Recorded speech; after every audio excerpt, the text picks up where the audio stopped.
En 1918, la guerre est finie et certains soldats sont encore vivants, sauf que leur visage n'existe plus vraiment. Les hôpitaux ferment, mais personne ne sait quoi faire d'eux.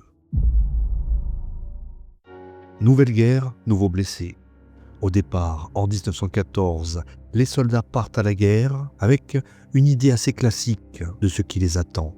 Des combats d'infanterie, des balles, des morts, des blessés, éventuellement des amputations. Bref, quelque chose de violent, mais qui reste dans des cadres connus.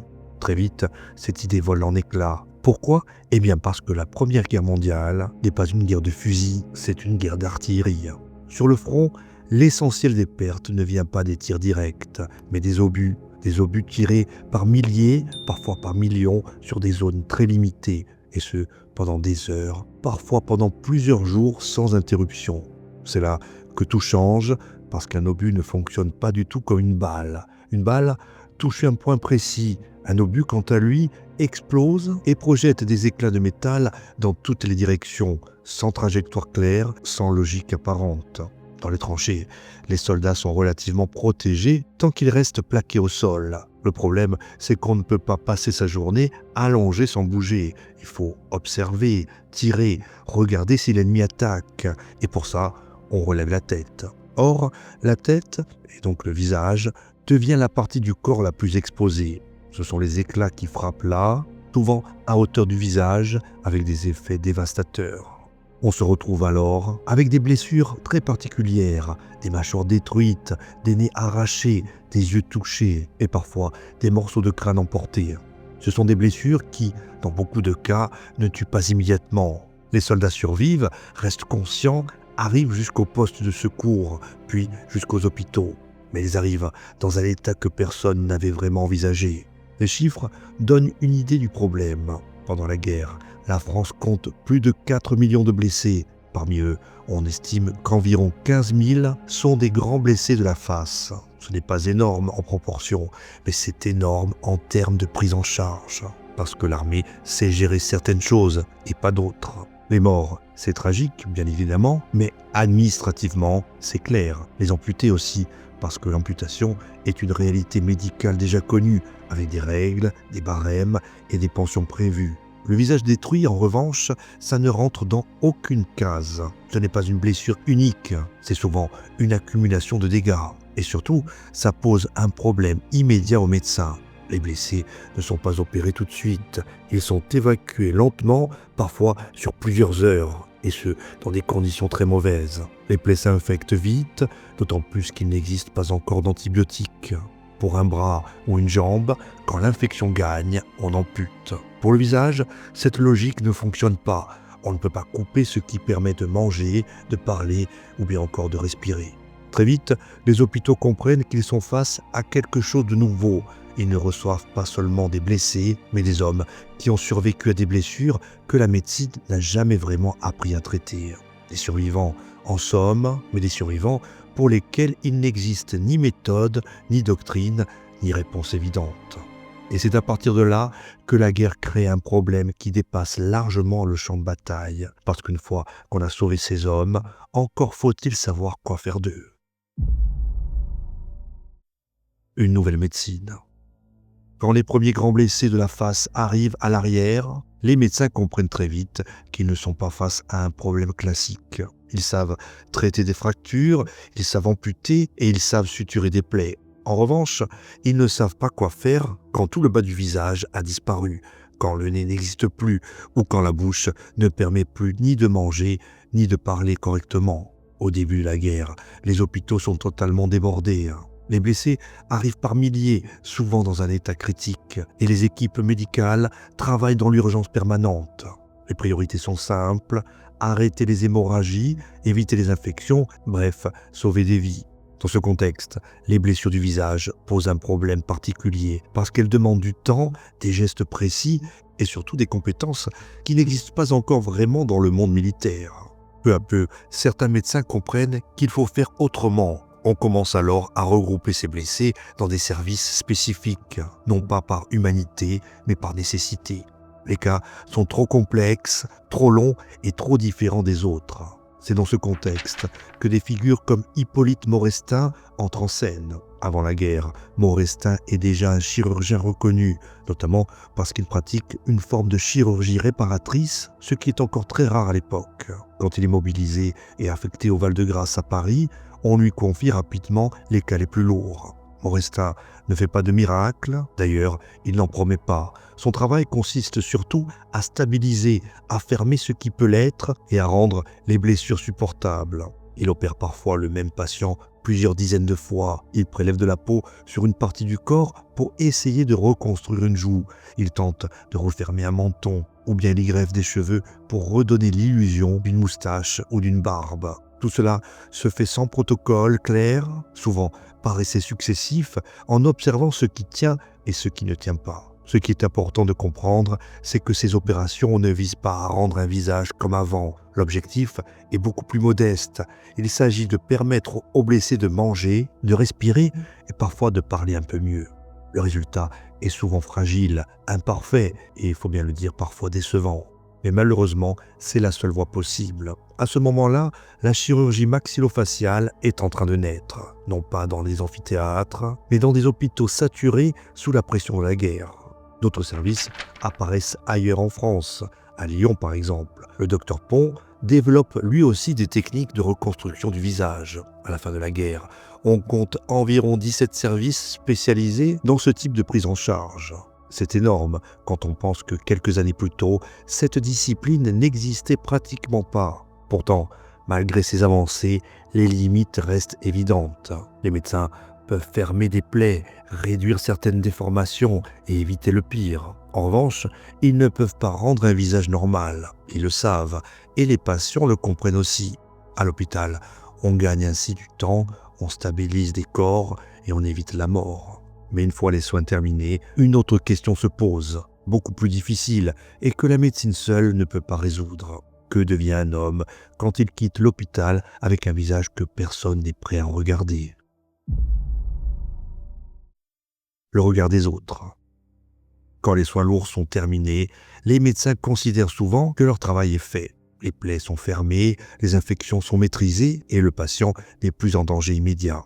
Sur le papier, c'est une sortie d'hôpital. Dans la réalité, c'est le début d'un autre problème, beaucoup plus difficile à gérer parce qu'il ne relève plus de la médecine. Le premier choc, il arrive très vite, parfois dès les premiers déplacements. À la gare, dans la rue ou bien encore dans un tramway, les réactions sont immédiates. Les gens regardent, s'arrêtent, détournent les yeux ou au contraire fixent sans savoir comment réagir. Certains blessés racontent que des attroupements se forment, que des agents interviennent pour les faire circuler, non pas parce qu'ils font quelque chose de mal, mais parce que leur simple présence provoque un malaise. Beaucoup comprennent alors qu'ils ne peuvent plus se déplacer comme avant. Ils sortent à des heures où il y a moins de monde, ils évitent certains lieux et ils renoncent parfois complètement à circuler seuls. Ce n'est pas une décision officielle, ce n'est écrit nulle part, mais c'est une adaptation forcée à un regard qui ne sait pas quoi faire d'eux. Même à l'hôpital, cette difficulté est visible. Les grands blessés de la face sont souvent regroupés à part, dans des services séparés. Officiellement, c'est pour faciliter les soins. En réalité, c'est aussi pour éviter de confronter les autres patients à des blessures jugées trop choquantes. Les miroirs sont également retirés des chambres parce que certains blessés font des malaises en découvrant leur propre reflet. Ce détail peut sembler anecdotique, mais il dit beaucoup de la situation. Au final, on soigne des hommes sans leur permettre de se voir. Les relations familiales deviennent elles aussi compliquées. Certaines retrouvailles se passent bien, mais d'autres sont beaucoup plus brutales. Une infirmière, Henriette Rémy, raconte la visite d'une épouse venue retrouver son mari. Lorsqu'elle découvre son visage ravagé, elle s'effondre, recule, puis finit par fuir. L'homme, lui, tend les bras et demande simplement qu'on l'embrasse. Ce type de scène n'a rien d'exceptionnel. Elle n'est pas liée à un manque d'amour, mais à un choc que personne n'a appris à encaisser. Face à tout cela, les blessés développent leur propre stratégie. À l'intérieur des services, l'humour devient un moyen de tenir. Certains organisent des concours de grimaces, d'autres se moquent de leurs propres blessures. Dans le service de Maurestin, les patients créent même un petit journal satirique, La Greffe Générale, dans lequel ils racontent leur quotidien, leur opération, leurs douleurs, mais aussi leur regard sur le monde extérieur. Ce n'est pas de la légèreté, c'est une manière de reprendre un minimum de contrôle. Ce qu'il faut comprendre, c'est que la chirurgie a permis à ces hommes de survivre. Elle a parfois permis de manger à nouveau, de parler un peu mieux et de tenir physiquement. En revanche, elle ne leur a pas rendu une place évidente dans la société.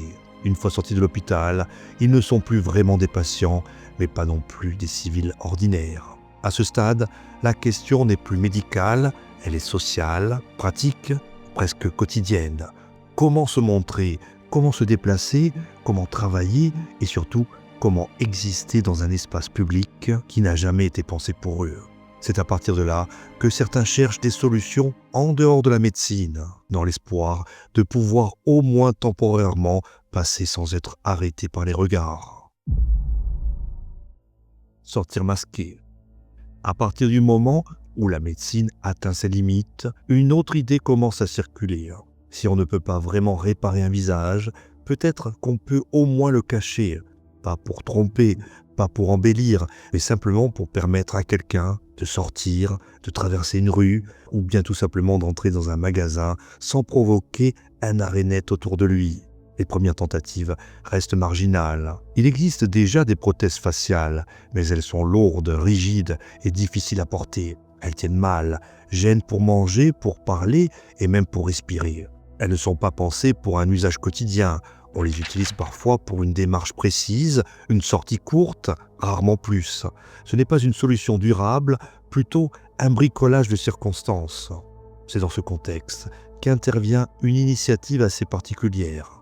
En 1918, à Paris, une sculptrice américaine, Anna Coleman Lade, ouvre un atelier sous l'égide de la Croix-Rouge. Elle n'est pas médecin, elle ne cherche pas à soigner. Son idée est différente.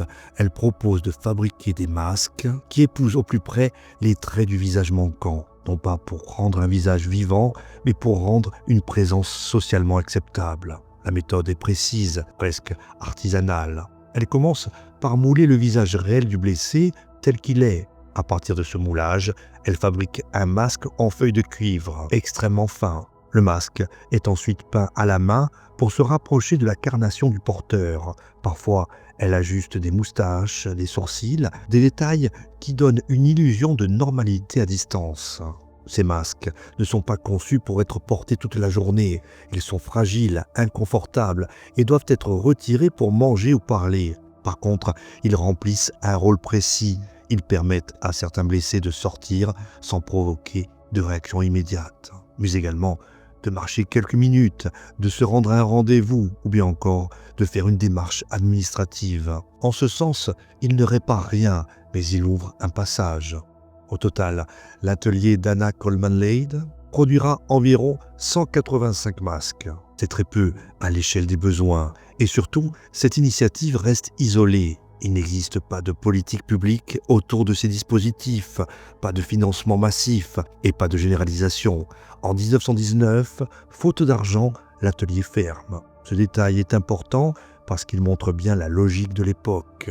Tant que la guerre est là, tant que les blessés incarnent un effort collectif, on improvise, on tente et on soutient ponctuellement. Par contre, une fois la guerre terminée, ces solutions restent considérées comme secondaires, presque accessoires. Les masques deviennent alors des objets à part, utilisés par quelques-uns sans véritable reconnaissance officielle. Pour ceux qui les portent, l'expérience est ambivalente. Le masque permet de circuler, mais il rappelle aussi en permanence ce qui manque. Il n'efface rien, il ne fait que suspendre quelques instants le face-à-face avec le regard des autres. Et une fois retiré, tout revient. À ce stade, beaucoup comprennent que le problème n'est plus seulement individuel. Ce n'est pas seulement une question de visage ou de blessure, c'est en fait une question de place dans la société. Et cette place, ni la chirurgie, ni les masques ne peuvent vraiment la garantir. Mis de côté. Quand la guerre s'achève, en 1918, la société française doit gérer l'après. Il faut célébrer la victoire, signer la paix et bien évidemment reconstruire le pays. Dans ce moment-là, les blessés deviennent des symboles. Et parmi eux, les blessés de la face occupent une place particulière parce qu'ils montrent, sans discours, ce que la guerre a fait au corps. En juin 1919, lors de la signature du traité de Versailles, Georges Clemenceau demande que 5 grands blessés de la face soient présents. Le message est clair. Leur présence sert à rappeler aux délégations étrangères le prix humain du conflit. Ce ne sont pas des témoins qui parlent, ce sont des corps qui suffisent à dire l'horreur de la guerre.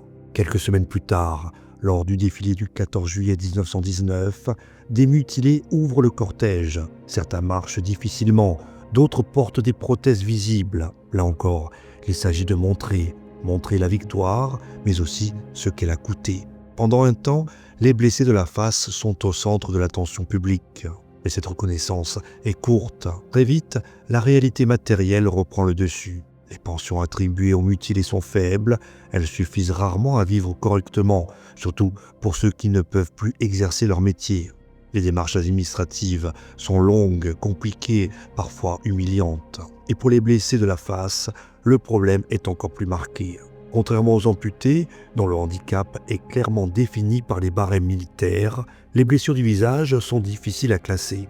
Une mâchoire détruite, une absence de nez, une perte de parole ne correspond pas toujours aux catégories prévues. Résultat, certains reçoivent des pensions inférieures à celles de soldats moins lourdement touchés, mais mieux codés. Le retour à la vie professionnelle est souvent impossible. Beaucoup travaillaient dans des métiers de contact, dans l'artisanat, le commerce ou bien encore les services. Le visage faisait partie du travail.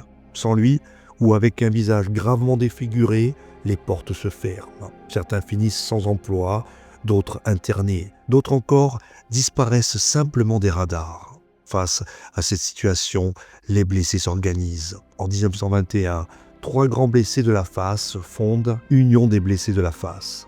Leur objectif est concret, entraide, reconnaissance et soutien financier.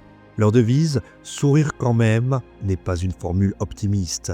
C'est en fait une manière de reprendre la main sur une image qu'on leur a confisquée. L'association devient rapidement influente.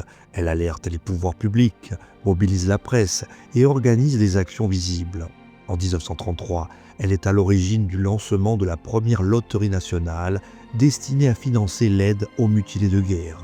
Le succès est immédiat. Cette loterie sera pérennisée et deviendra plus tard un élément durable du paysage français. Malgré cela, le temps joue contre eux. À mesure que les années passent, la mémoire de la guerre s'estompe. Les priorités changent. Les anciens combattants vieillissent, puis disparaissent. Les blessés psychiques sont largement oubliés. Les blessés physiques survivent, mais souvent à l'écart. Cependant, les gueules cassées restent présentes dans certaines cérémonies, dans des images officielles, dans les monuments. Mais dans la vie quotidienne, beaucoup vivent dans une forme de silence. Ils ont été utilisés comme symboles, rarement accompagnés comme individus sur le long terme. Certes, la guerre s'est arrêtée sur les cartes et dans les traités, mais pas pour les gueules cassées. Voilà, avant de se quitter, il y a un détail peu connu qui en dit long sur la manière dont cette guerre a été montrée. Pendant la Première Guerre mondiale, les grands blessés de la face sont en effet officiellement exclus des photographies destinées à la presse. L'armée estime en effet que leurs visages sont trop choquants et pourraient affecter le moral de l'arrière. Alors que les amputés sont montrés, décorés, parfois mis en scène, les gueules cassées restent, eux, invisibles. Et si cet épisode vous a apporté quelque chose, laissez un commentaire, un like. Dans tous les cas, merci et à très vite.